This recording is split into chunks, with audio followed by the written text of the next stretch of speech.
Hi, this is Christy Matthews with ChristyMatthewsOnline.com and ChristyJMatthews.com. I'm broadcasting from Oakley, California today, and I hope that you are having a great day. So today's topic is how to reinvent yourself at any age.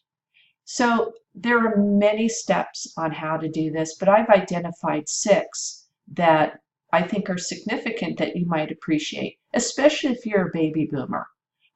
As we get older in life, sometimes we're not willing to chase after the goals and the dreams that we might have had at a younger age because we're just thinking we're just too old.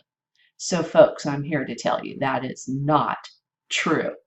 So the first thing that keeps us from chasing our goals or chasing our dreams is fear.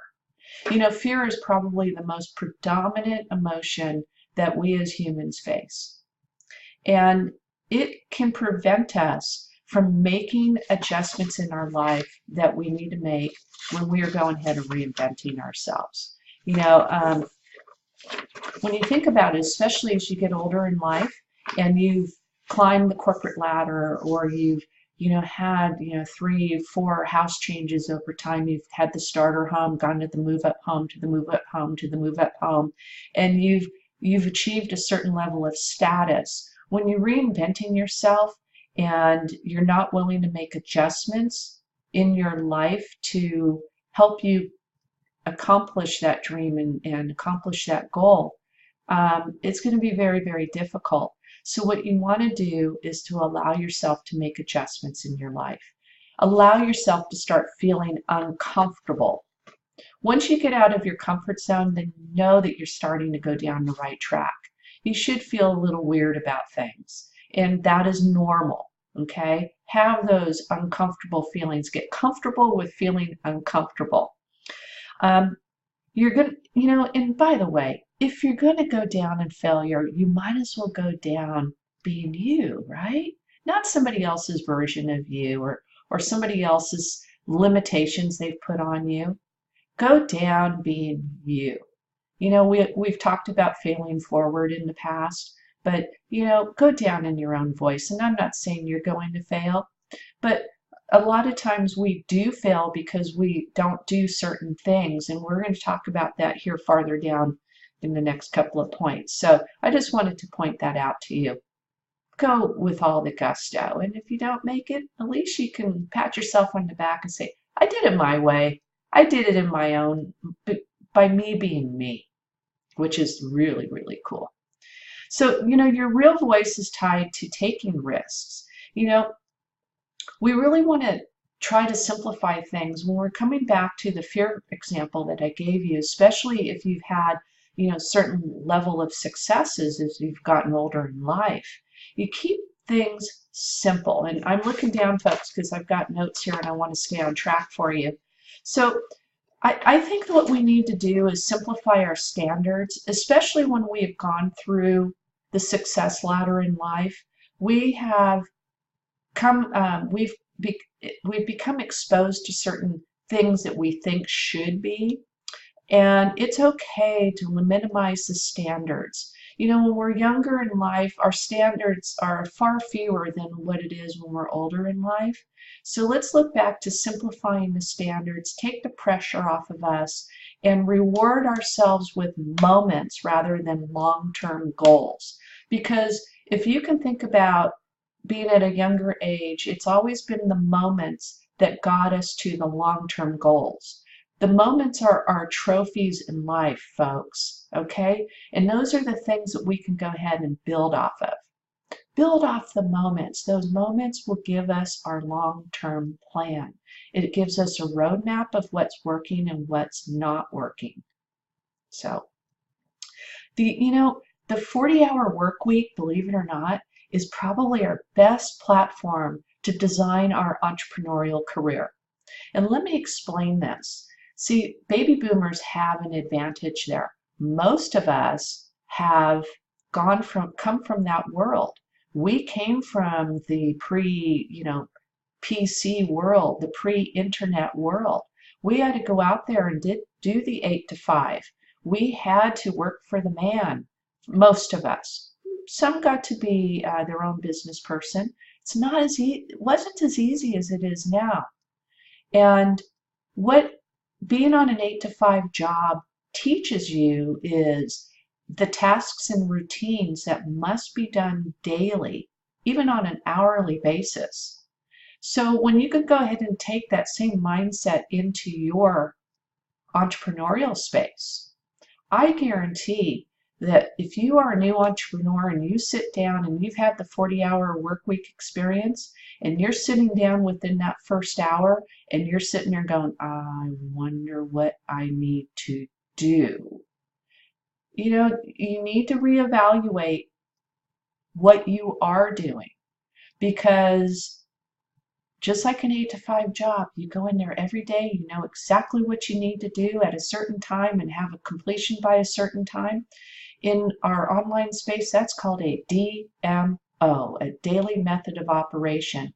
And that person or persons or corporation that you worked for or working for currently started off probably in somebody's garage or a bedroom in a home or something, where a person did all those tasks themselves. And the task that you are now doing for an hourly wage has been delegated to you, because the person who created all of that, the founder, has created so many tasks that they can't do them anymore. And that's really where we want to get in our entrepreneurial space, is to where we're not doing the 8 to 5 DMO thing all the time. We want to have that grow into new DMOs for ourselves. And it's also remaining uncomfortable as we're building our DMOs, folks. But having that 8 to 5 experience is crucial. See, many people get into the entrepreneurial space and they go out and they have coffee in the morning, or they work on some things. They read emails, for instance, for an hour, and they think, okay, I just got some information here and I'm done for the day. Or they'll go out and they network, and they should be networking for an hour, but they're networking for 5. Those things are not going to get you on that success pathway. They might get you there in some sort of ways if you were able to see where you need to adjust, but many don't. Many spend too much time having coffee, too much time scanning the internet, too much time reading the email, too many distractions that are taking them away from developing a DMO that will help you or give you the trajectory that you need to get successful. Don't ever put a limit on what you can do when you haven't tried what you're capable of. Okay, this is definitely towards us older folks. We are very capable of doing many things, okay? But don't put a limit on what we can do, all right?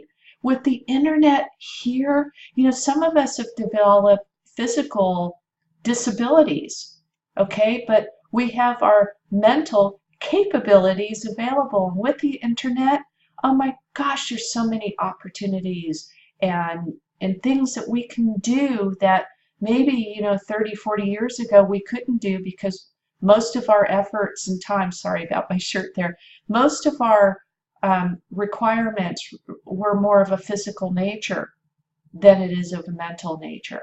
So keep that in mind. So don't ever put a limit on what you can do when you haven't tried what you are capable of. It's amazing.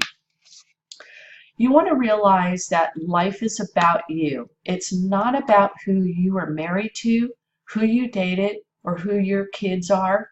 It's about you. And when it comes Judgment Day, it is only going to be about you. Okay? Who you married, who you dated, all of these types of things is what created you, but life is about you. And you know what? When I get back, I missed a point here on limiting what you can do and what you can't do. Society has put a retirement age on us, 65, some at 62. Here in America, it's 65. And many of us check out of life at 65. We retire, we stop living, we stop really growing, and we start settling and we start limiting ourselves because we have that social security check or that retirement check. And you know what? We start living a predetermined lifestyle. You'll even see, I mean, look at anybody who's in their, retirement years, take a look at this and see if what I say is true. You start seeing people limit their grooming. They don't dress up as often. They don't dress up for success. They maybe it's their physical appearance. It might be their physical and their mental stamina starts reflecting the predetermined age that society has given us. I'd say the heck with that. The heck with that. Predetermined is up to you, not some other societal type of rule that's out there. You don't have to abide by that.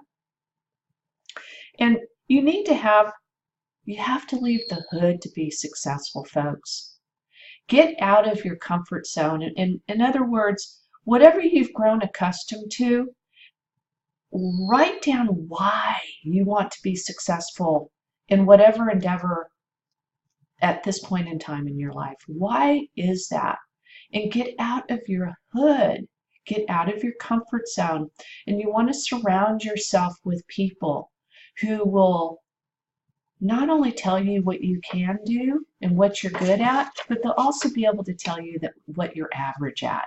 And they'll be the ones that are there to cheer for you, support you, but also keep you grounded when you're thinking that, hey, I'm really good at something, but you really suck. So you really want to surround yourself with people who can help you. And getting out of your hood is part of that. Get out of your comfort zone, start meeting new people, interacting with new people, because when you build a team of people around you, they're going to help you get to your chosen reinvented career choice.